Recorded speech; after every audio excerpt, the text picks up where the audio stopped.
तो guys welcome to my YouTube channel top technical. आज बात करेंगे HVAC design and its apps कि किसी भी कूलिंग सिस्टम को कैसे सेलेक्ट करते हैं, कौन कौन से कूलिंग सिस्टम होते हैं, उनके कौन कौन से इक्विपमेंट होते हैं। तो गाइज इसके ऊपर मैंने एक डिटेल वीडियो बनाई है। आज हम ये सारे स्टेप कवर करने वाले हैं।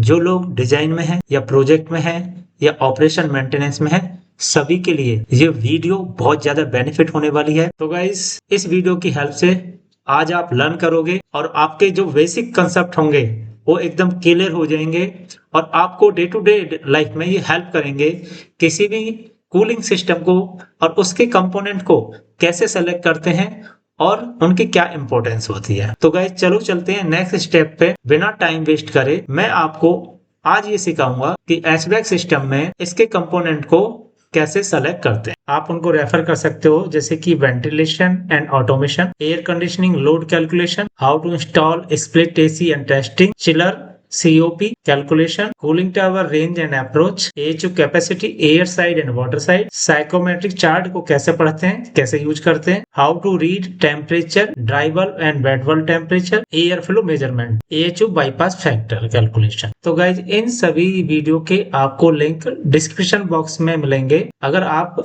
इनको लर्न करना चाहते हो, इसके बारे में सीखना चाहते हो, तो आप इनको देखकर आप लर्न कर सकते हैं। तो सबसे पहले गाइज बात आती है टाइप ऑफ फैसिलिटी। अगर किसी भी बिल्डिंग का आप डिजाइन करने जा रहे हैं, एक एयर कंडीशनिंग सिस्टम सेलेक्ट करने जा रहे हैं, तो सबसे पहले उस बिल्डिंग किस तरह की है। जैसे कि रेजिडेंस है, ऑफिस है, वेयर हाउस है, स्कूल है, मेडिकल फैसिलिटी है, जिम और डांस फ्लोर, इनमें से कुछ भी हो, उसके अकॉर्डिंग आपको सिस्टम डिजाइन करना पड़ेगा। तो सिस्टम सिलेक्शन से पहले आपको कुछ की फैक्टर हैं जो वो मैं बता देता हूँ, जिनके बेसिस पे आप किसी भी बिल्डिंग का हीट लोड कैलकुलेट करते हैं। हीट लोड कैलकुलेशंस, तो उसमें क्या क्या होता है, कंसीडरेशन किस किस का रखते हैं। ऑक्यूपेंसी लोड, ऑक्यूपेंसी मतलब कितने लोग उसको यूज करने वाले हैं। सोलर गेन मतलब कि धूप से, सनलाइट से जो हीट गेन होता है, वो सारे पैरामीटर आप कैप्चर करेंगे। उसके ऊपर मैंने एक वीडियो बनाई हुई है जिसमें बेसिक मैंने डिजाइन कैलकुलेशन दिखाई हुई है। इसीलिए मैंने जो पहली वीडियो थी वो आपको बताई थी किन किन टॉपिक पे मैंने वीडियो अपलोड की हैं, आप उनको देखकर लर्न कर सकते हो। इलेक्ट्रिकल लोड, उस बिल्डिंग के अंदर इलेक्ट्रिकल लोड कौन कौन सा है। बिल्डिंग साइज, बिल्डिंग का साइज क्या है। टाइप ऑफ ACPS मतलब कि एयर चेंजेस पर आवर, यानी कि उस फैसिलिटी ऑफिस बिल्डिंग में एयर चेंजेस कितने होने वाले हैं। टोटल हीट लोड, सपोज करो आपने ये सारे चीज फैक्टर कंसीडर करके आपने उस फैसिलिटी का टोटल लोड कैलकुलेट किया। टोटल लोड आया तो कितना है, 110 टन, 110 उसका हीट लोड आपने कैलकुलेट किया। टाइप ऑफ कूलिंग सिस्टम, जब आपने ये कैलकुलेट कर लिया कि आपका टोटल हीट लोड क्या है, तो उसके लिए आप सिस्टम सेलेक्ट करेंगे, आपको कौन सा सिस्टम लगाना है, कूलिंग सिस्टम कौन सा लगाना है, राइट। तो सबसे पहले आता है फ्रेश एयर कूलिंग सिस्टम, यानी कि आपको कोई भी कूलिंग सिस्टम नहीं है, सिंपल आपको फैन लगा के उसमें एयर सर्कुलेट करनी है। तो उस बेसिस पे आप फैन सेलेक्ट करके अपने बिल्डिंग को, वेयर हाउस को वेंटिलेट कर सकते हो, जो कि सबसे ये बेसिक है। Okay, fresh air cooling system. Second, evaporative free cooling, यानी कि जो पानी से कूलिंग करते हैं, जैसे आपने देखा होगा कूलिंग टावर में या कूलर्स में जो यूज करते हैं वो फ्री कूलिंग होती है, उसे फ्री कूलिंग बोलते हैं। एवापोरेटिव प्रिंसिपल पे काम करती है, राइट। यहाँ पे देख सकते हैं कूलर लगा हुआ है, डक्ट है, इस तरीके से आप अपने स्पेस को ठंडा कर सकते हैं। तो ये एक सेकंड कूलिंग सिस्टम है जो कि फ्रेश एयर के बाद में इसी का नंबर आता। फिर है स्प्लिट एयर कंडीशनर। आपने देखा होगा कि डिपेंड करता है आपकी बिल्डिंग का साइज क्या है, छोटा है या फिर आप स्प्लिट एसी ही लगाना चाहते हैं। तो सबसे ये एक बेसिक ऑप्शन है स्प्लिट एयर कंडीशनर, राइट। यहाँ पे इंडोर यूनिट है, ये आउटडोर यूनिट है। तो ये इंडिविजुअल रूम बेसिस पे, इंडिविजुअल ऑफिस बेसिस पे आप इनको सेलेक्ट करके इंस्टॉल कर सकते हो, कमीशन कर सकते हो। डायरेक्ट एक्सपेंशन डक्टिंग, तो आप देख सकते हैं यहाँ पे कैरियर मेक का है, और ये जो यूनिट है डायरेक्ट एक्सपेंशन, यानी ये सिस्टम भी ऐसे ही काम करता है जैसे कि स्प्लिट एयर कंडीशनिंग सिस्टम काम करता है। अंतर इतना होता है कि इसमें डक्ट लगा सकते हो, यहाँ पे देख सकते हो आप, यहाँ पे डक्ट लगा के इसको एक्सटेंड कर सकते हो एयर फ्लो को जहां भी आपको नीड है। Variable refrigerant volume, variable refrigerant flow, तो ये दो टर्म्स होती हैं, आप कुछ भी बोल सकते हो। रेफ्रिजरेंट, वेरिएबल रेफ्रिजरेंट वॉल्यूम और वेरिएबल रेफ्रिजरेंट फ्लो, VRV और VRF। तो आप देख सकते हैं यहाँ पे सिंगल यूनिट है, राइट, और यहाँ से कितने मल्टीपल यूनिट कनेक्टेड है। ओके, तो ये सिस्टम होता है। इनिशियल कॉस्ट इसकी ज्यादा होती है, लेकिन रनिंग कॉस्ट कन्वीनियंट होती है, इजी टू ऑपरेट है और बहुत ही स्मूथनेस है, जितनी नीड है उतना ही सिस्टम आप चला सकते हैं इसके हेल्प से। और आजकल इसका बहुत ज्यादा ट्रेंड है, बेसिकली ऑफिसेज के लिए बहुत ज्यादा सूटेबल। फिर आता है एयर कूल्ड चिलर। आप देख सकते हैं यहाँ पे एक यूनिट दिखाई हुई है। इसमें कूलिंग टावर नहीं होता, इसमें कंडेंसर नेटवर्क नहीं होता है, कंडेंसर पंप नहीं होते हैं, सिंपल इसमें चिल वाटर नेटवर्क होता है। क्योंकि हम रेफ्रिजरेंट को जो ठंडा किससे करते हैं, इससे करते हैं। यहाँ पे जितने भी यूनिट्स लगी हुई हैं, फैन की हेल्प से, हम एयर की हेल्प से इसके कंडेंसर पार्ट को हम ठंडा करते हैं instead of water cool chiller. Next step आता है वाटर कूल। आप देख सकते हैं यहाँ पे एक चिलर लगा हुआ है, राइट। और ये जो पार्ट इधर का देख रहे हैं जो ग्रे कलर का है, ये है इसका कंडेंसर। और सेकंड साइड क्या है, जिसे एवोपरेटर भी बोलते हैं। तो इसमें क्या है कि जो हमारा रेफ्रिजरेंट है उसको जो कूल करते हैं हम किससे करते हैं, पानी से करते हैं। यहाँ पे हवा से नहीं करते, पानी से करते हैं। इससे इसकी जो परफॉर्मेंस होती है थोड़ा अच्छी होती है as compare to air heaters for as. तो गाइज विंटर्स में स्पेशली इंडिया में कुछ लोकेशन पे हमें हीटिंग की जरूरत पड़ती है। तो ये एक हीटर बैंक है, स्ट्रिप हीटर्स हैं, ओके। इस हीटर बैंक को हम एचओ के अंदर इंस्टॉल करते हैं। जब हमारा ब्लोअर फैन चलता है तो यहाँ से जैसे ये ऑन ऑफ होगा, इसकी हेल्प से जो हमारी एयर है डिजायर्ड टेम्परेचर अचीव करती है और उससे हम हीटिंग कर सकते हैं स्पेस के अंदर।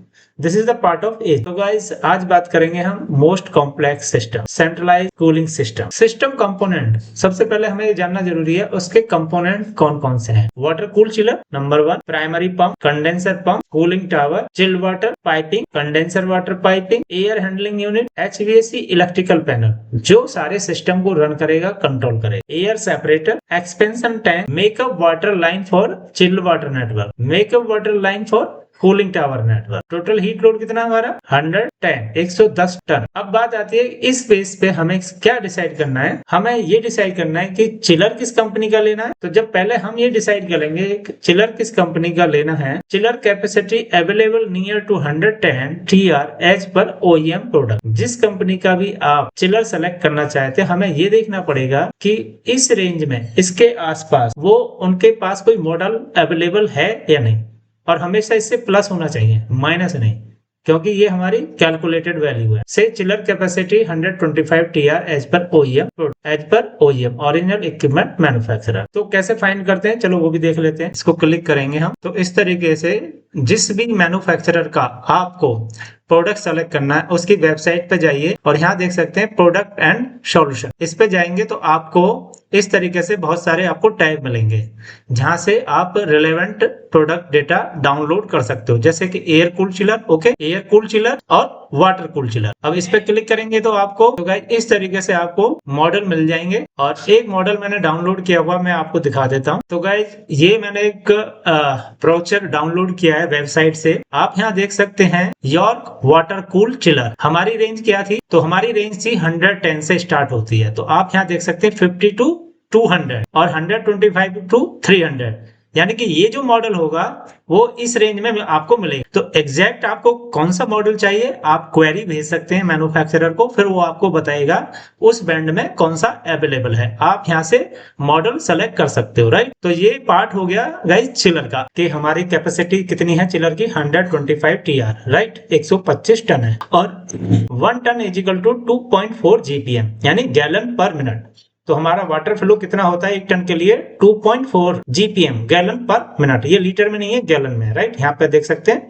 और गैलन का भी कन्वर्जन होता है 3.785 litre is equal to 1 gallon. अगर आप लीटर में कन्वर्ट करना चाहते हैं तो क्या है conversion, 1 gallon is equal to 3.785 litre, right. तो अभी हम GPM में बात करें तो GPM में ही रहेंगे। तो हमारे पास कितना टनेज है, 125 इंटू 2.4, तो कितना आ गया हमें 300 GPM का हमें पंप चाहिए। यानी कि जो मिनिमम फ्लो है, मैक्सिमम नहीं, मिनिमम फ्लो आपको कितना चाहिए, 300 GPM। अब हमें ये देखना होगा मैन्युफैक्चरर के कैटलॉग में किस कंपनी का इस बैंड में हमें मिलता है। सबसे पहले आप सेलेक्ट करेंगे मैन्युफैक्चरर, ओके। फिर सेलेक्ट करेंगे पंप की रेटिंग क्या है। तो उसके 2 पैरामीटर होते हैं, एक फ्लो और एक प्रेशर। प्रेशर आपको कहां से मिलेगा, जो आपके कैलकुलेशन होंगी, राइट, कि बिल्डिंग का क्या नेटवर्क है, कितने आपके एचयू और डीएफयू लगे हुए हैं और बिल्डिंग की हाइट क्या है। ये मेन पैरामीटर होते हैं किसी पंप को सेलेक्ट करने के लिए, क्योंकि जो पाइपिंग नेटवर्क होगा उसी बेसिस पे आपका फ्रिक्शन लॉस होगा, राइट। जब फ्रिक्शन लॉस होगा तो आपका जो रेटिंग है ये प्रेशर रेटिंग, यानी कि इसको हेड भी बोलते हैं, तो या तो हेड और हमें कितने मीटर का चाहिए, XX मीटर और फीट, राइट। तो हमें दो चीज सेलेक्ट करनी है, जीपीएम एंड प्रेशर, दो they are two parameter, okay. उसके बाद हम जाएंगे मैन्युफैक्चरर की वेबसाइट पे और वहां से सर्च करेंगे 300 जीपीएम का हमारा कौन सा पंप अवेलेबल है। तो गाइस आप देख सकते हैं ये एक कंपनी मैन्युफैक्चरर है grand force, okay. Product and service में आएंगे तो आप यहाँ से इस तरीके से अपना फिल्टर अप्लाई कर सकते हो। एप्लीकेशन कमर्शियल बिल्डिंग है, कमर्शियल एयर कंडीशनिंग है, और यहाँ पे क्या ड्रॉप डाउन है, यहाँ पे आप सेलेक्ट कर सकते हो किस टाइप का आपका सिस्टम है, राइट। कूलिंग टावर है, क्योंकि आपको कूलिंग टावर के लिए भी सिलेक्ट करना होगा। और आपका जो चिल वाटर सिस्टम है कौन सा है, यानी प्राइमरी है या प्राइमरी सेकेंडरी है, ओके। इसमें बहुत सारे आपको ऑप्शन दिए हुए हैं, इस बेसिस पे आप पंप सेलेक्ट कर सकते हो गाइस। तो जैसे मैंने अभी यहाँ पे application commercial air conditioning and primary only system, और यहाँ पे लिखा है मैंने प्राइमरी ओनली सिस्टम मोर chiller shared pump commercial building, ये मैंने सेलेक्ट किया है। अब गाइस जाती है पैरामीटर, सेलेक्ट पैरामीटर। अब यहाँ पे क्या है, फ्लो। अब फ्लो किसमें दिया हुआ है, मीटर क्यूब पर आवर, लेकिन हमारा किसमें फ्लो है, जीपीएम में, तो उसे हम कन्वर्ट करेंगे, राइट। तो कन्वर्ट करने के लिए क्या है, मैं कैलकुलेटर ओपन करता हूं। तो गाइस हमारा जो वॉल्यूम कितना है 300 जीपीएम, तो 300 इंटू 3.785, यानी कि मैंने जैसे बताया कन्वर्जन क्या है, गैलन टू लीटर, तो ये आ गए हमारे लीटर, ओके। अब ये कितने मिनट में देगा, 1 मिनट में। मैंने जैसे बताया GPM gallon per minute, okay. अभी इसको मुझे आवर में करना है, तो यहाँ पे क्या है, आवर देख रहे हैं, तो इंटू 60 कर दूंगा मैं, तो मेरा 1 घंटे का फ्लो ये कितना आ गया, 68,130 लीटर। अब इसमें हम ये तो एंटर नहीं करेंगे, अगर मैं इसको 1000 से डिवाइड कर देता हूं तो मुझे क्या मिल गया, metre cube per hour, okay. तो मैं क्या करूंगा, यहाँ पे 68 रफली मैं लेता हूं 70, ओके। हार्ड साइड हेड कितना है, मुझे नहीं पता कितना हेड है, बेस्ड ऑन कैलकुलेशन वो 30 मीटर भी हो सकता है, ऐसे 40 मीटर हमने लिया। 40 मीटर का मतलब है 4 kg पर सेंटीमीटर स्क्वायर। मैंने एक वीडियो पहले भी अपलोड की हुई है कि प्रेशर कैसे कैलकुलेट करते हैं, आप वो वीडियो देख सकते हो। अब यहाँ पे आ रहा है प्रेफरेंस इंडेक्स, तो प्रेफरेंस इंडेक्स में energy consumption, price and energy cost. तो आपसे ये इनपुट ले रहे हैं कि आपको किस टाइप का पंप चाहिए, जैसे प्राइस एंड एनर्जी कॉस्ट। मैंने यहाँ पे इनपुट दिया और यहाँ पे हम क्या करेंगे, स्टार्ट साइज। तो गाइस यहाँ पे कुछ सजेशन दिए, 8 बेस्ट मैचेस, ओके। 8 यहाँ इसने सजेशन दिए कि आपको कौन सा पंप सुटेबल हो सकता है। तो गाइस ये तो प्रोडक्ट का नंबर हो गया, मॉडल नंबर, राइट, यहाँ पे। और ये लीड टाइम है, तो ये लीड टाइम भी बताते हैं कितना टाइम लगेगा। और यहाँ पे दिया है लाइफ साइकिल कॉस्ट, यानी लाइफ साइकिल ये 15 ईयर का इन्होंने कैलकुलेट करके दिया। एक आजकल होता है, कोई आपसे इंटरव्यू में पूछ सकता है LCC क्या है, वो होता है लाइफ साइकिल कॉस्ट। आजकल ये कंपनीज बहुत काम करते हैं कि लाइफ साइकिल बेस्ड पे प्रोडक्ट सेलेक्ट करते हैं, ओके। अब आता है pump orientation vertical, okay, phase 3, और यहाँ पे दिया हुआ है वोल्टेज रेंज क्या होगी, और यहाँ पे इसका किलोवाट है। और यहाँ पे क्या है, IE एफिशिएंसी यानी किस ग्रेड की उसमें मोटर लगी हुई। तो इस तरीके से गाइज आप पंप सेलेक्ट कर सकते हो, primary pumps and condenser water pump, दोनों के लिए अलग फ्लो रिक्वायरमेंट होती है, उसका फ्लो भी अलग होता है और उसका हेड भी अलग होता है, क्योंकि कूलिंग टावर सिस्टम जो होता है ओपन लूप होता है, जबकि चिल वाटर पाइपिंग नेटवर्क जो होता है वो क्लोज्ड लूप होता है। तो ये इसमें डिफरेंस है, इसलिए कंडेंसर पंप का जो हेड होगा, जो प्रेशर होगा, इसलिए कम होता है। तो गाइज ये बहुत सारे पंप हैं, आप इनमें से आप देखो यहाँ पे और भी पैरामीटर दिए हुए हैं, यहाँ पे गाइज देख सकते हैं, ओके। यहाँ पे RPM है, अगर मैं यहाँ से कोई एक डाउनलोड करना चाहता हूँ तो गाइज ये इस तरीके से, ये यहाँ पे ऑल्दो ये वर्टिकल है, आप हॉरिजॉन्टल सेलेक्ट कर सकते हो। जस्ट मैं आपको गाइड कर रहा हूँ कि पंप को कैसे फाइंड आउट करते हैं और कैसे सेलेक्ट करते हैं, कि बहुत सारी जगह वर्टिकल एप्लीकेशन होता है, जैसे कि वाटर सिस्टम होते हैं या फायर सिस्टम में जॉकी पंप होता है। तो इस तरीके से आप अपने पंप को सेलेक्ट कर सकते हैं बेस्ड ऑन योर रिक्वायरमेंट। यहाँ से इसको डाउनलोड भी कर सकते हो गाइस, किस लैंग्वेज में चाहिए आपको, बहुत सारी लैंग्वेजेस हैं, तो and create and generate PDF। तो गाइस इस तरीके से आप एक प्रोडक्ट डेटा क्रिएट कर सकते हो, कैटलॉग क्रिएट कर सकते हो बेस्ड ऑन योर नीड। आप देख सकते हो इसमें सारी इंफॉर्मेशन मिलेंगी आपको, फ्लो कितना है, हेड कितना है, वर्टिकल है, सिंगल स्टेज है, ओके, एंड सो बहुत सारे, बॉडी किस टाइप की है। तो गाइज जो लोग प्रोडक्ट डेटा पे काम करते हैं, आप क्लाइंट साइड हो सकते हो, कॉन्ट्रैक्टर साइड हो सकते हो। तो जब भी आप किसी प्रोजेक्ट पे काम करते हो उसमें एक उसे बोलते हैं ट्रांसमीटर या प्रोडक्ट डेटा ट्रांसमीटर या सबमीटर। ओके, तो किसी भी सबमिशन को या तो आप क्लाइंट को सबमिट करोगे या आप खुद क्लाइंट हो सकते हो, तो आप रिव्यू करोगे। तो रिव्यू करने के लिए आपको क्या चाहिए? डेटा शीट चाहिए, प्रोडक्ट डेटा शीट, राइट। तो ये क्या है? Product data sheet. जब आप ये प्रोडक्ट डेटा शीट रिव्यू करेंगे, अप्रूव करेंगे, then go through these parameters कि वाकई ये प्रोडक्ट आपकी नीड को मीट कर रहा है या नहीं कर रहा। Primary pump and condenser pump दोनों के लिए प्रोसीजर सेम है, आप ये प्रोसेस फॉलो कर सकते हो। ओके, तो ये जो मैन्युफैक्चरर है इसने बहुत अच्छी इनकी वेबसाइट है जो कि पूरा डेवलप करके देती है कि आपको कैसा पंप चाहिए, उसकी स्पेसिफिकेशन क्या होंगी, उसके पैरामीटर्स क्या होंगे, उसके बेस पे आप अपना पंप सेलेक्ट कर सकते हो। तो जो मैं यहाँ बात कर रहा था ये था हमारा primary pump. Condenser water pump की भी मैं पैरामीटर बता देता हूँ कि अगर आपका चिलर 125 टीआर का है तो उसे कंडेंसर वाटर कितना चाहिए देख सकते हैं। कंडेंसर पंप सिलेक्शन से chiller capacity 125 TR as per OEM, जैसे कि हमने पहले बात की थी।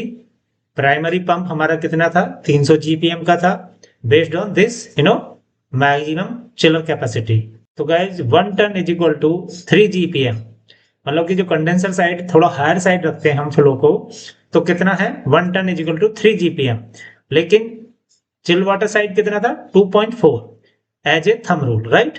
यानी कि 3 इंटू 125 375 जीपीएम। तो कंडेंसर वाटर पंप के कितने हमारा फ्लो आ गया? 375 जीपीएम आ गया। तो फिर फर्दर इसको हम कन्वर्ट कर सकते हैं। 375 इंटू 3.785 इज इक्वल टू, तो 1419 लीटर पर मिनट।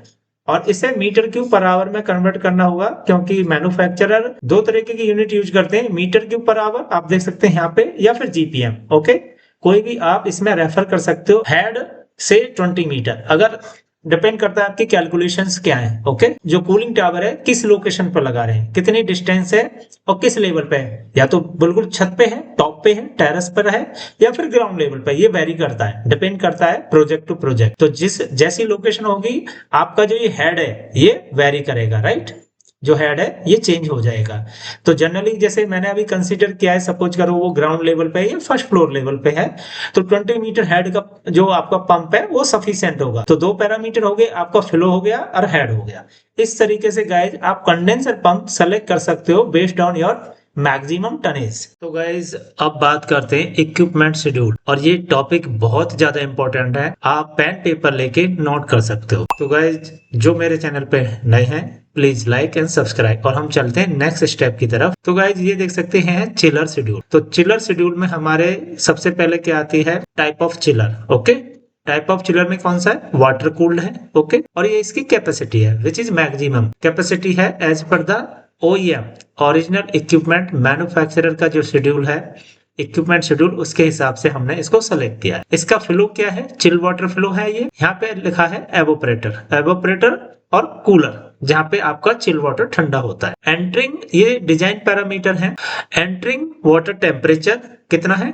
12। ओके, और लीविंग मतलब कि जब ठंडा होने के बाद पानी जाता है उसका टेम्परेचर कितना है? 6.5 डिग्री सेल्सियस। और इसमें जो प्रेशर ड्रॉप होता है लगभग होता है 15 फुट ऑफ वाटर, मतलब कि आपके टोटल प्रेशर में 15 फुट का ड्रॉप हो जाएगा। और ये डेटा मिलेगा आपको मैन्युफैक्चरर के कैटलॉग से। ओके, दूसरा पॉइंट होता है उसका कंडेंसर। तो 2 फ्लो होते हैं, एक होता है चिल वाटर फ्लो, एक होता है कंडेंसर फ्लो। तो यहाँ पे आप देख सकते हैं ये है कंडेंसर फ्लो जो कि है 3 जीपीएम पर टन, और ये है एंटरिंग वाटर टेम्परेचर, यानी कि जो कंडेंसर वाटर जो कि कूलिंग टावर से आ रहा है ठंडा होके, ये वो वाला टेम्परेचर है, राइट। तो ये दोनों सर्किट अलग अलग होते हैं, दोनों आपस में कभी भी मिक्स नहीं होते। एवोपरेटर का सर्किट अलग होता है जिसे आप क्लोज लूप बोलते हैं, और ये कंडेंसर का होता है जिसे ओपन लूप बोलते हैं, राइट। ओपन लूप इसलिए बोलते हैं कि कूलिंग टावर में एक्सपोज हो जाता है, ये एनवायरनमेंट के कांटेक्ट में आता है, इसलिए हम इसे ओपन लूप सर्किट बोलते हैं। और इसका जो लीविंग वाटर टेम्परेचर है, लीविंग वाटर टेम्परेचर कितना? 37.5 डिग्री सेल्सियस, यानी कि इसने कंडेंसर को ठंडा किया और फिर से कहाँ चला गया, कूलिंग टावर। और इसमें जो प्रेशर ड्रॉप दिखा रखा है, ये दिखा रखा है 20 फुट ऑफ वाटर। तो गाइज ये तो पैरामीटर हो गए आपके चिलर के, कि आपको कोई इंटरव्यू में भी पूछ सकता है, डिजाइन पॉइंट ऑफ व्यू से भी आप ये कंसीडर कर सकते हो, मेंटेनेंस पॉइंट ऑफ व्यू से। सेकंड आता है कूलिंग टावर। तो यहाँ पे देख सकते हैं ये इसके टैग हैं, CP for chiller plant, ground floor, cooling tower 01। इस तरीके से हम टैगिंग देते हैं। और यहाँ भी हमने इसी तरीके से इसकी टैगिंग दी थी। एक चिलर की टैगिंग थी, chiller plant, ground floor, chiller 0। अब कूलिंग टावर में यहाँ देख सकते हैं कैपेसिटी कितनी है, 125 TR का है। वाटर फ्लो कितना है इसका, 375 है, जो कि US GPM में है। इनलेट वाटर टेम्परेचर यानी कि जो गर्म पानी है जो चिलर से आ रहा है 37.5 और लिविंग वाटर टेम्परेचर है 32.5 degree Celsius. Motor kilowatt very कर सकती है based on design. Her manufacturer का अपना एक अलग डिजाइन होता है, लेकिन ये जो पैरामीटर होते हैं ये स्टैंडर्ड होते हैं, वोल्ट, फेज और फ्रीक्वेंसी। Okay, 415, 3 phase, 50 hertz. और हमेशा VFD ऑपरेटेड लेना चाहिए।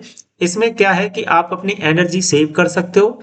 जैसे जैसे आपका ये टेम्परेचर अचीव होगा, कूलिंग टावर के जो फैन के RPM कम होते जाएंगे और एक सर्टेन लेवल के बाद अगर आप BMS ऑटोमेशन कर रहे हो तो वो फैन बंद भी हो सकता है, बेस्ड ऑन योर लॉजिक, आप किस टाइप का लॉजिक अप्लाई कर रहे हैं। नेक्स्ट टॉपिक आता है गाइस पंप। बहुत ज्यादा इंपॉर्टेंट है, आप नोट कर लीजिए। 2 तरीके के पंप होते हैं, प्राइमरी पंप और कंडेंसर पंप। ये इनके टैग्स हैं। ओके, और यहाँ पे किस टाइप का पंप है, एंड सक्शन। इंटरव्यू में बहुत टाइम क्वेश्चन पूछते हैं कि आपके चिलर सिस्टम में, सेंट्रलाइज्ड एयर कंडीशनिंग सिस्टम में किस टाइप के पंप्स हैं, उसका फ्लो कितना है, उसका हेड कितना है, उसमें मोटर कौन सी है, VFD ऑपरेटेड है या नहीं। तो ये सारे पैरामीटर हैं। You can consider these parameters while designing और selecting any equipment. Air handling unit और DFC, duct fan coil unit, ये छोटी यूनिट होती हैं जो कि सीलिंग हैंगिंग होती हैं, हैंग होती हैं। ये इनके टैग्स हैं।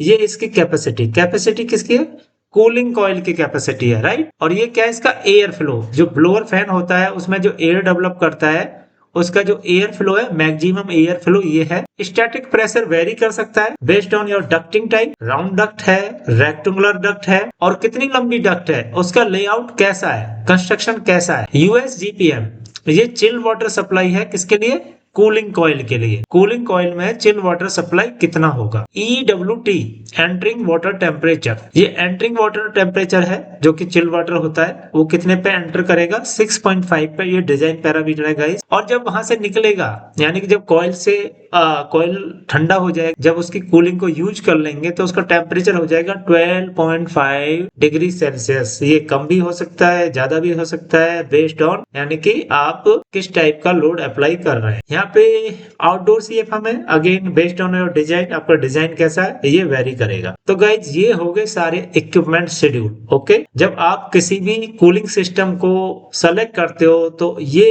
इक्विपमेंट आपको ध्यान में रखने चाहिए, और इनके क्या क्या पैरामीटर हैं उन सबको ध्यान में रखते हुए you can select your equipment. तो गाइज आपने देखा HVAC design and steps. Okay guys, अगर आप कूलिंग सिस्टम के लिए कोई सिस्टम सेलेक्ट कर रहे हैं तो उसमें क्या क्या कंपोनेंट्स हैं, उनका क्या क्राइटेरिया होता है, कैसे सेलेक्ट करते हैं, हमने सारे स्टेप इस ट्यूटोरियल में कवर करे। आई होप गाइज आपको ये समझ आए होंगे। अगर फिर भी आपको कोई डाउट है तो please comment. Guys if you like this video please like, subscribe and share with your friend. Thank you for watching. फिर मिलते हैं एक नई वीडियो में नए कंसेप्ट के साथ। तब तक के लिए bye bye and take care.